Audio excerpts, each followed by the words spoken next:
Hello, welcome to chapter 10 of the book Alive for a Purpose. This chapter is the last chapter of the book, and we are going to end on a positive note. The chapter is simply called The Challenge of Purpose. Into bracket, I dare you to hope. The purpose of this chapter is to challenge you to keep moving forward and never lose hope. This is what this chapter is all about. We all need encouragement sometime in our lives. If you don't, I do. There are times that we are down. There are times that we think that the purpose of God is not possible for us to fulfill. There are times that we don't seek to know what to do. This is one of the reasons why people's secondary purpose has become their primary purpose, and their primary purpose has become secondary. But that needs not to be. There is a statement that I put in the book from a man called Orison Swett Marden. He says something that I want to encourage you as we end our class and as we end in this school. Orison says that the moment you resolve to take hold of life, most of yourself at any cost, to sacrifice all your lesser ambitions to your great aim, to cut loose everything that interferes with this aim, to stand in your primary purpose, whatever happens, you set in motion the divine forces that the Creator has implanted inside of you for your own development. Live up to your resolve. Work at what the Creator meant you to work for, the perfection of His plan, and you will be invincible. No power on earth can therefore hold you back from success. Is this true? Yes, I believe it's true. That if a man will hold forth and not give up and not give in, no force, no power of hell can even stop the purpose of God for your life. I want to give you a very biblical example of a woman who took hold of her life and challenged herself and moved from gaps to significance. Today, when we mention women in history, this woman's name comes first, even though that she was no one. Her name is called Ruth. Ruth lost everything that she had. She had a rival, she had a mother-in-law. It got to a point when even people around him were so embittered that they even took a decision and even forced him to take the same decision.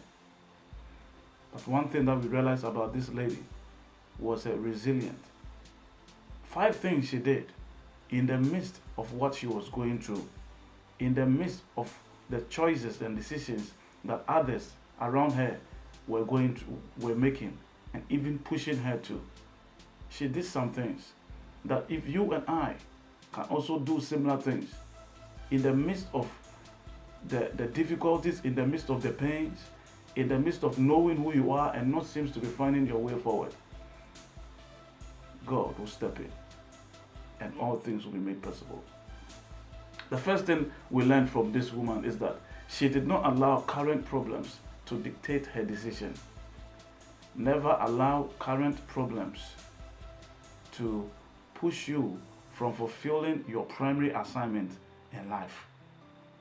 2, she was not influenced by the negative decisions of her rival and even her mother-in-law. Everybody around you, or even people around you, can force you to do things that you don't have to do. But let me encourage you. As long as you know that God has called you to do what you are supposed to do, keep praying, keep holding forth, doing the little things that you can do, and you won't regret it. A third thing that we find about this woman was that in the midst of pain, in the midst of bitterness, she maintained a clearer vision for the future in the midst of doubt. Are you in doubt? Are you in fear? Are you in worry? Don't give up. Don't give in. I dare you to hope. The fourth thing is that take hold of her life and take a risk rather than playing it safe. The fifth thing is that she maintained She was poised. She was determined. She was optimistic about the future with a conviction that was stronger than fear and doubt. Because of some of these things, this woman has become a woman in history. When we mention the name of Jesus, we mention the name of Ruth because he came through the path of Ruth. After holding forth, a time came that she did all these things and fulfilled her primary assignment in life. You too must not give up. You too can learn from Ruth. So rise up and begin to pray with me.